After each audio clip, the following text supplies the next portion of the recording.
In the contested waters of the South China Sea, tensions between China and the Philippines have reached a critical point. This region, rich in resources and strategic significance, has long been a flashpoint for regional disputes. The South China Sea is not just a body of water. It is a vital artery for international trade and a potential source of untapped natural resources. The stakes are incredibly high, and the world is watching closely as these two nations navigate this precarious situation. Rival Coast Guard and militia vessels now face off daily, creating a powder keg environment where a single misstep could spark a wider conflict. The presence of these vessels in such close proximity increases the risk of accidental collisions or intentional provocations, which could escalate into a larger military confrontation. The atmosphere is tense, with each side unwilling to back down, and the potential for conflict looms large over every encounter. This is more than a territorial dispute. It's a direct challenge to the international rules-based order. The South China Sea has become a testing ground for the principles of international law, particularly the United Nations Convention on the Law of the Sea. The outcome of this standoff could set a precedent for how similar disputes are handled in the future, making it a matter of global concern. China's sweeping claims clash with the Philippines' sovereign rights, turning the sea into a stage for strategic competition. The overlapping claims have created a complex web of territorial disputes, with each nation asserting its rights over the same waters. This has led to a strategic chess game, with both sides maneuvering for advantage while trying to avoid open conflict. The Philippines, once reactive, is now adopting a more assertive strategy, directly challenging China's activities and defending its maritime jurisdiction. This shift in approach reflects a growing confidence in its ability to stand up to its larger neighbor, as well as a desire to protect its national interests. The Philippines is now more proactive in patrolling its waters and asserting its rights, sending a clear message that it will not be intimidated. The South China Sea is vital for global trade. Any conflict here would send shockwaves through the world economy.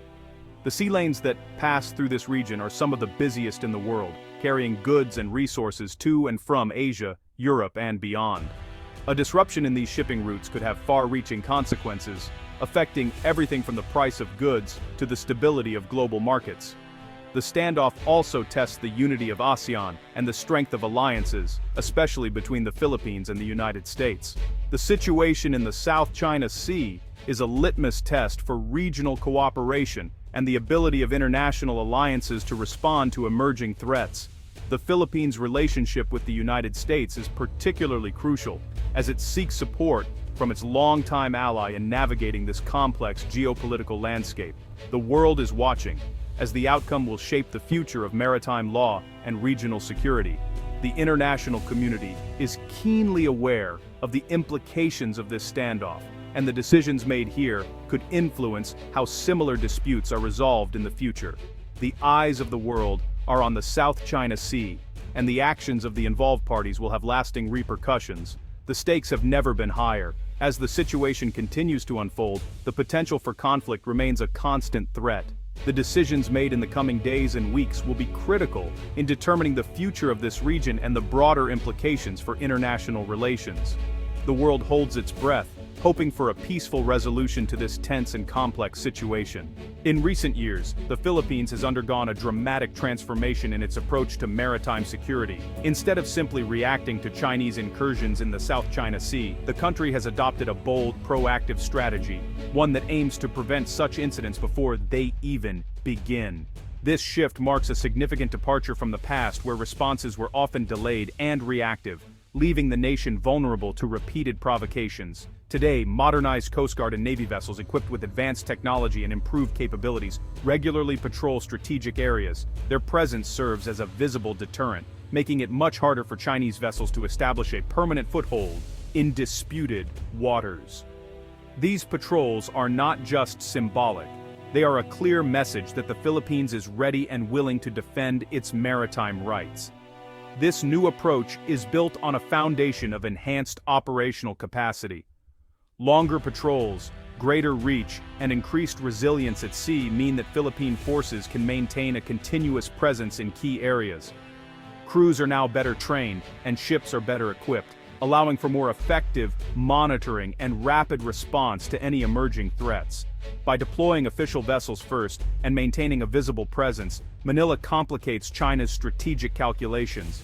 This raises the political and diplomatic cost of any escalation, forcing Beijing to reconsider its actions and making it clear that the Philippines will not be easily intimidated. The strategy is both a military and political statement. It signals to the world that the Philippines will no longer be a passive observer in its own waters. Instead, it is taking an active role in shaping the security environment, standing firm in the face of external pressure. Proactive deployments are not just about defense. They are about asserting national agency and upholding the rule of law. By operating under international legal frameworks, the Philippines demonstrates its commitment to peaceful, rules-based order in the region. Manila is determined to shape events on its own terms, using not only military presence but also legal and diplomatic means. Through international partnerships, legal action, and persistent diplomacy, the Philippines is building a coalition of support and reinforcing its claims. This marks a new era of confidence and resolve for the nation. The leadership and the people are united in their determination to protect their sovereignty and maritime resources, signaling a fresh start in the country's maritime strategy. The Philippines is seizing the initiative, charting its own course in the South China Sea, and showing the world that it will stand firm, in defense of its rights and its future. The Sabina Shoal incident exemplifies the Philippines' new strategy, showcasing a shift in maritime defense tactics. This strategic location in the South China Sea has long been a point of contention, with its rich resources and strategic importance drawing the attention of powerful nations. Acting on intelligence reports of potential Chinese movements, Manila swiftly dispatched its state-of-the-art Coast Guard vessel, BRP Gabriela Silang. This move was a preemptive measure to thwart any attempts by China to assert control over the shoal, a tactic that had previously caught the Philippines off guard. In response, Chinese Coast Guard ships quickly arrived on the scene, shadowing the Philippine vessel and challenging its presence. Despite the tension, the Filipino crew stood firm, maintaining their position and refusing to be intimidated by the larger Chinese fleet. Unlike in previous encounters, Manila took the initiative, leveraging improved maritime awareness and enhanced capabilities to counter Beijing's aggressive maneuvers. This proactive stance marked a significant departure from past strategies, where the Philippines often reacted rather than acted.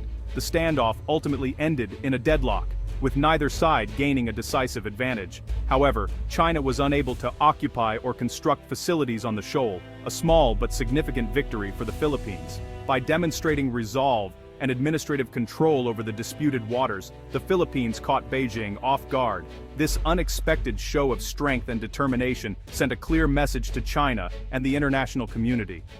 This proactive approach proved effective against China's gray zone tactics, which often involve ambiguous actions that fall short of outright conflict, but aim to assert dominance.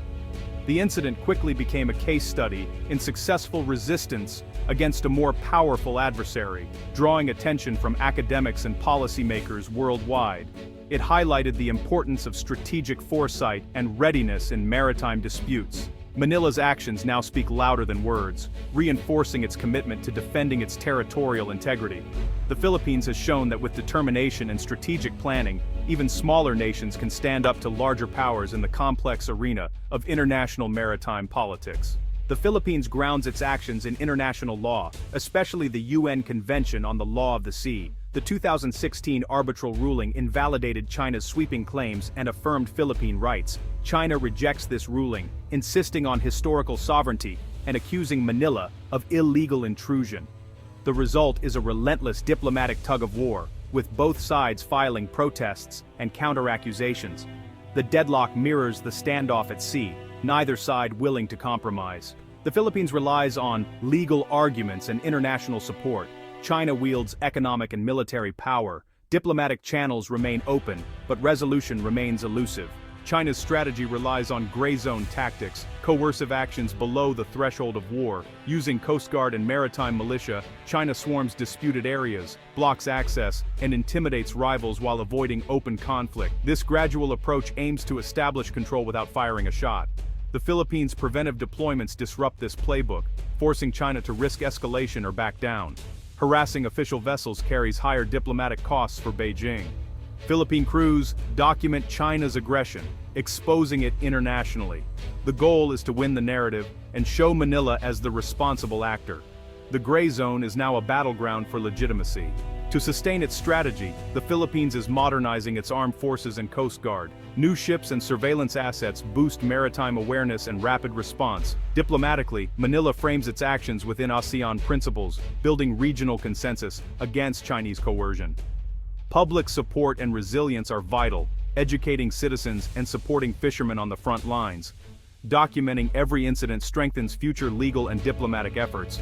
Effective administration of maritime zones reinforces legitimacy. This comprehensive approach, military, diplomatic, and domestic, is key to long-term resistance. The Philippines is building a credible bulwark against pressure. The Philippines' alliance with the United States is a critical force multiplier. Joint patrols and exercises like Balikatan deter aggression and enhance readiness. Partnerships with Japan, Australia, and Vietnam provide new vessels, intelligence, and training. This network of support strengthens the rules-based order across the Indo-Pacific. Within ASEAN, Manila pushes for unity and a binding code of conduct to manage disputes. Internationalizing the dispute isolates China and boosts Manila's leverage. The South China Sea is now a global test case for maritime law and freedom of navigation. Broad support makes it harder for Beijing to act unopposed. The Philippines is not alone. The Philippines must balance deterrence with diplomacy. Assertive deployments signal resolve, but over-reliance on force risks escalation. Manila pairs strength with dialogue, keeping communication open to manage crises. China is both a rival and a key economic partner, requiring careful statecraft. The goal: protect sovereignty without provoking major conflict. Manila seeks a stable equilibrium, firm on rights, open to peaceful solutions. The challenge is to push back without pushing too far. Success depends on maintaining this delicate balance. The South China Sea deadlock is a tense stalemate, but the strategic landscape has shifted. The Philippines has shown that resolve and international support can counter a larger power's coercion. Yet the dispute remains unresolved, and the risk of escalation persists. The region's future hinges on sustained alliances, operational readiness, and diplomatic consistency. ASEAN unity and external engagement will shape the security architecture. The central question: can deterrence and diplomacy maintain stability, or is crisis inevitable? The world's eyes remain fixed on these contested seas. The outcome will define the future of the Indo-Pacific.